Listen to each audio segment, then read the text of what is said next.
तपाईँ आउनुहोस् यहाँ कि तपाईँ आउनु न यता एउटा तपाईँ आउनु पानी दिनुहोस् त लिनुहोस् यो पानी पिउनु थ्याङ्क यू सरी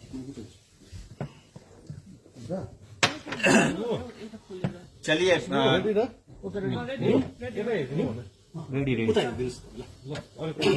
चलिए सबको मेरा नमस्कार और दार्जिलिंग पहाड़ की प्रेस के माध्यम से समस्त दार्जिलिंग तराई डूवर्स की जनता को मेरा नमस्कार। और सबसे पहले तो देश के अंदर में 100 करोड़ से ज्यादा वैक्सीनेशन पूरा करने का काम हुआ है और इसके लिए मैं जितने भी कोविड वॉरियर हैं, हेल्थ के जितने भी वर्कर हैं, स्टेट गवर्नमेंट, सेंट्रल गवर्नमेंट और पूरा एडमिनिस्ट्रेशन, मैं उन सबको बधाई देता हूं और साथ में ये भी बताना चाहता हूं कि ये सब संभव हुआ क्योंकि आज देश के प्रधानमंत्री नरेंद्र भाई मोदी जी हैं। सारी दुनिया और हमारे देश में भी बहुत सारी विपक्षी दल के नेतागण ये बात मानने को तैयार नहीं थे कि हिंदुस्तान 100 करोड़ वैक्सीनेशन का काम कर सकता है, लेकिन उसके बावजूद भी समय से पहले ये काम पूरा हुआ है और मुझे पूरी उम्मीद है और भारत सरकार के भी ऐसे आकलन है कि दिसंबर तक हिंदुस्तान में सभी लोगों को वैक्सीनेशन पूरा हो जाएगा और बहुत जल्दी जो है फिर 18 साल से कम उम्र के युवा और बच्चों को भी वैक्सीनेशन डोज लगाने का काम शुरू होगा। दूसरी बात, दार्जिलिंग और विशेष करके पहाड़ में और कुछ क्षेत्र में तराई डूवर्स में भी बेमौसम बारिश और लैंडस्लाइड के कारण बहुत बड़ा और नुकसान और बहुत बड़ी त्रासदी क्षति उस क्षेत्र को हुई है और विशेष करके इस बार मैं यही सब आकलन लगाने के लिए और अपनी आंखों से देख करके सही बात राज्य सरकार, केंद्र सरकार और प्रशासन तक पहुंचाने के लिए इस बार मैं आया था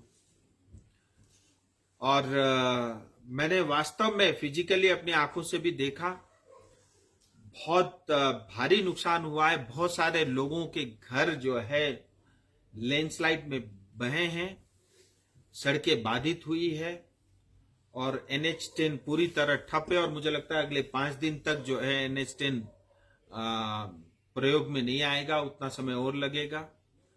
हम सब ये भी जानते हैं कि सिलीगुड़ी के अंदर में बालासन नदी का बीच का एक खंभा धंस गया है और उसके कारण जो है वहां पे भी ट्रैफिक जो है आना जाना बाधित हुआ है। सो ये सब हुआ है। इस पूरे जो आपदा आई है इसके अंदर में जितने लोगों ने अपनी जान गुमाई है, मैं उनके परिवार के प्रति मेरी संवेदनाएं हैं। हर संभव उनकी जो मदद हो सकती है मैं स्वयं भी करूंगा और सरकारों को भी कहूंगा। जो लोग घायल हुए हैं उनके प्रति भी मेरी संवेदनाएं हैं और मैं कामना करता हूं जल्द से जल्द वो ठीक हों। और जिन लोगों ने अपने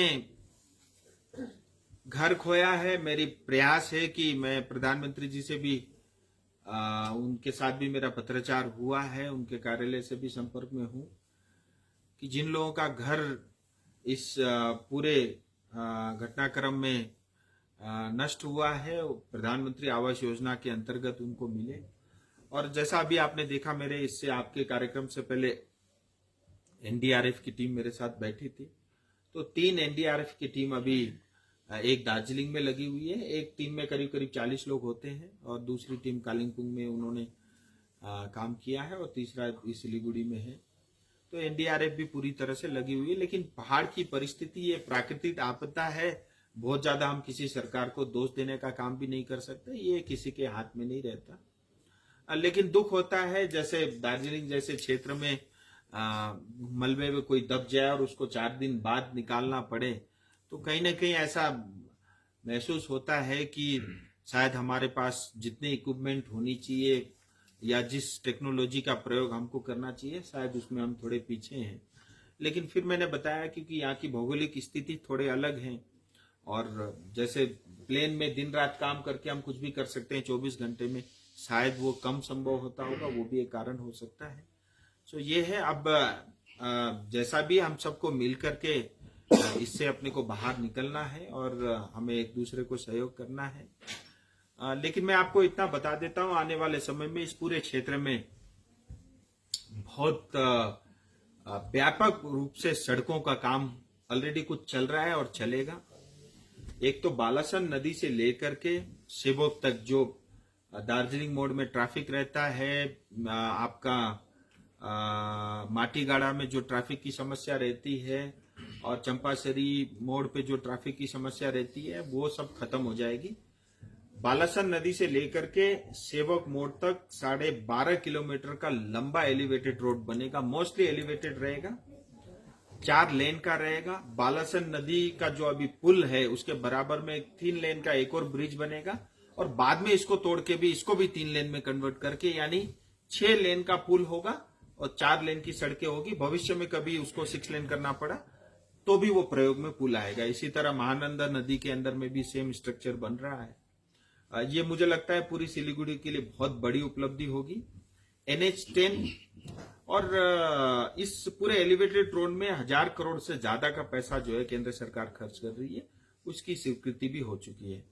इसी तरह जो NH10 ऑल वेदर रोड बनेगा, 20 जगह आइडेंटिफाई हुए हैं, उसका DPR बन चुका था, कुछ और चेंजेस उसके अंदर में हुए हैं। दोबारा वो दिसंबर में DPR सबमिट हो रहा है और उसके बाद जो है उसका भी काम शुरू होगा। तो अभी कुछ समय कठिनाई है, थोड़ा उसके साथ रहना पड़ेगा, लेकिन आने वाले समय में वो वंस फॉर ऑल हर बार के लिए जो है वो समस्या समाप्त हो जाएगी। इतना ही नहीं, कोरोनेशन ब्रिज हम सब के लिए बहुत इंपॉर्टेंट मायने रखते हैं, खास करके जो लोग डूअर्स की तरफ जाते हैं। कोरोनेशन ब्रिज का भी जो है उसका डिजाइन पार्ट के लिए कालिम्पोंग के लिए एक अल्टरनेटिव हाईवे बन रहा है। दार्जिलिंग का भी मेरे मन में है कि हम कोई ऐसा हाईवे बनाए जो सीधा दार्जिलिंग आए। अभी कुछ भी करो तो करसंग में आके एक ही रोड बन जाता है, तो उसका मेरे को अभी एग्जैक्ट क्लैरिटी देने में काम शुरू होगा दार्जिलिंग के लिए, विशेष करके अपने क्षेत्र के लिए। तो ये है, और इसके साथ ही आप सबको जानकारी में है 12 अक्टूबर को अभी हाल ही में दिल्ली में केंद्र सरकार के साथ हम सब गोरखा के जो प्रतिनिधि और सांसद विधायकगण थे, एक अच्छा डायलॉग टॉक स्टार्ट हुआ है। इसको लेकर के भी बहुत सारी भ्रांतियां और भ्रमित करने वाले कुछ जो है बातें भी की जा रही है, लेकिन आपके सामने मैं आपके माध्यम से जनता को ये जरूर संबोधन करना चाहूंगा। मुझे लगता है ये वार्ता अपने आप में एक ऐतिहासिक वार्ता थी। वो उसका कारण ये था कि उसके लिए हमको किसी तरह का कोई विरोध प्रदर्शन नहीं करना पड़ा, कोई धरने की आवश्यकता नहीं पड़ी। हाँ, कुछ लोगों ने धरना किया था, लेकिन फिर भी विशेष धरने की या बंद करने की या स्ट्राइक की बगैर इन सब की मुझे लगता है ये अच्छी पहल हुई है। और 12 तारीख को करीब 1.25 घंटे तक ये डायलॉग चला, और अच्छी बात ये थी कि अध्यक्षता स्वयं गृह मंत्री जी कर रहे थे। मुझे लगता है इससे बड़ा फोरम और हमारी समस्याओं को डिस्कस करने के लिए एटलीस्ट हिंदुस्तान में तो नहीं है। और दूसरी बात, डूअर्स के प्रतिनिधि भी उसके अंदर में थे, और हमें ये मन में था कि शायद ट्रेपेटर टॉप न हो, पश्चिम बंगाल न आए। पश्चिम बंगाल ने भी अपना एक रिप्रेजेंटेटिव भेजा हुआ था, और हम सब, मैंने ही स्वयं स्टार्ट किया था। हमारी जो समस्या, हमारी जो मांग है, मैंने स्पष्ट रूप से यही कहा कि मैं जनता का प्रतिनिधि हूं, मैं सांसद बाद में हूं। जनता के प्रतिनिधि होने के नाते ये मेरा पहला कर्तव्य और फर्ज है कि जो मेरी जनता चाहती है, जो मेरी जनता की चाहना, वो मैं आपके सामने रखूं, और ईमानदारी से मैंने अपना विषय रखा।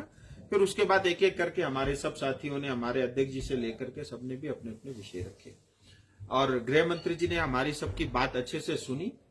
क्योंकि पश्चिम बंगाल की तरफ से एक रेजिडेंट कमीशन आए थे, जो जनरली कमिश्नर सब स्टेट के अपने अपने दिल्ली में रिप्रेजेंटेटिव होते हैं। पूजा के कारण शायद चीफ सेक्रेटरी या होम सेक्रेटरी नहीं आ पाए, तो उनको भेजा गया, ऐसा हम मानते हैं। तो गृह मंत्री जी ने ये कहा कि एक बार जो है हम एक वार्ता और जो है नवंबर में करेंगे, जिसमें उन्होंने स्पष्ट रूप से कहा है कि पश्चिम बंगाल की तरफ से कोई सीनियर ब्यूरोक्रेट उसके अंदर में रहे जो निर्णय लेने की या हाँ ना करने के पक्ष में हो। तो मुझे लगता है ये इससे अच्छा शुरुआत मुझे लगता है नहीं हो सकता, और स्थायी राजनीतिक समाधान हो इसके बारे में हमारे सब जनरली आप किसी भी गोरखा नेता से पूछोगे वो गोरखालैंड की बात कहेगा। मैं ये नहीं कहूंगा कि नहीं कहा, हमारे सब लोगों ने बहुत अच्छे से विषय को भी रखा, उसकी आवश्यकता को लेकर के सब चीजें स्पष्ट रूप से सामने रखी गई, और केंद्र सरकार को भी हमने कहा कि आपने भी स्थायी राजनीतिक समाधान कहा है, और इसको लेकर के बहुत विस्तृत रूप से चर्चा हुई। इसी तरह 11 जनजाति को लेकर के भी मुझे लगता है बहुत अच्छे से चर्चा हुई, क्योंकि इस पूरे बैठक में आरजीआई की तरफ से और साथ ही ट्राइबल मिनिस्ट्री की तरफ से भी लोग वहां पे अफसर मौजूद थे।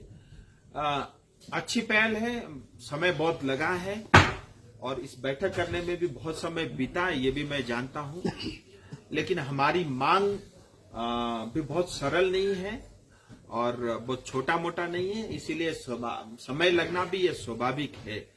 मैं इतना जरूर कहूंगा कि देखिए, जहां तक मैं अपनी अलायंस पार्टी को और हमारे नेताओं को जानता हूं, हम सब लोग एक साथ हैं, एक सूत्र में हैं, और हम सब ने ये निर्णय लिया है कि जो जनता की अपेक्षा होगा हम वही बात कहेंगे, वही बात सामने रखेंगे, और उससे नीचे अगर कोई कॉम्प्रोमाइज करने की बात आएगी तो हम डायलॉग में शामिल नहीं होंगे। मुझे लगता है इससे बड़ी बात और कोई हो नहीं सकती, और अपने आप में ये मुझे लगता है हम सब ने जो फैसला किया ये बड़ी बात होनी चाहिए। और आपके माध्यम से फिर मैं जनता को यही कहूंगा, देखिए हम सब ने बहुत कुछ सहा है, चाहे 88 में हो, चाहे 2017 में हो, चाहे उसके बाद भी हो। आज भी देखिए इस पूरे क्षेत्र में भारत का संविधान पूरी तरह लागू नहीं है, पंचायत चुनाव की व्यवस्था नहीं है, यानी जो ग्रास रूट डेमोक्रेसी पूरी तरह जो है विलुप्त है, और हम ऐसा लगता है जैसे हम किसी के भीख पे पल रहे हों, ऐसी अवस्था मुझे लगता है हम सब के लिए ठीक नहीं है। उस अवस्था से हमारा ये क्षेत्र आगे निकले, विकसित हो और बहुत तेजी से आगे बढ़े, और साथ ही हमारी गोरखाओं को विशेष करके जो आइडेंटिटी से लेकर के जो बार बार एक इश्यूज आता है, अभी कुछ दिन पहले भी मैं कलकत्ता में सुन रहा था किसी टेलीविजन के अंदर में, तो मुझे लगता है इन सब को समाप्त करने का समय आ गया है।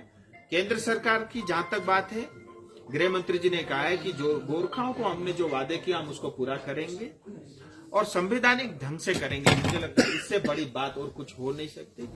हम सबको थोड़ा धैर्य रखना पड़ेगा, बहुत सारी बातें आएंगी और लोकतंत्र में आनी भी चाहिए, और इसका एक कारण भी है, क्योंकि जैसे वार्ता शुरू हुई, वार्ता का जैसे दरवाजा खुला, बहुत सारे लोगों के दुकानों का शटर बंद होने लग गया, जितने भी लोग राजनीति कर रहे थे, वो भी एक कारण है, तो ये स्वाभाविक है। सो मैं इतना ही आपके सामने रखना चाहूंगा। आपके कुछ प्रश्न होंगे तो मैं जरूर।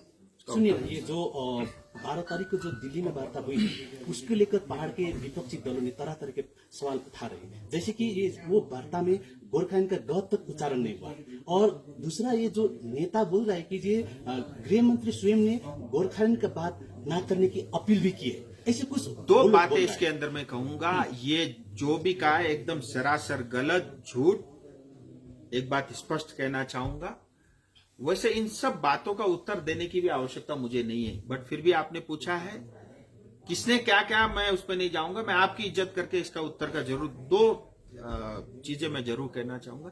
देखिए, वार्ता में बहुत सारी बातें हुई है और वार्ता अभी स्टार्ट हुई है। मुझे लगता है सब खोल करके आज हम नहीं रख सकते और करनी भी नहीं चाहिए। एक बात, अगर कोई व्यक्ति ये कहता है कि गृह मंत्री जी ने ये कहा और उसको गृह मंत्रालय के अंदर में हाईएस्ट बॉडी, एपेक्स बॉडी के मतलब के सरकार के साथ जो है डायलॉग हुआ, अगर अंदर की बात उसको पता है, तो मुझे डाउट होता है कि ये व्यक्ति किस देश का जासूसी कर रहा है।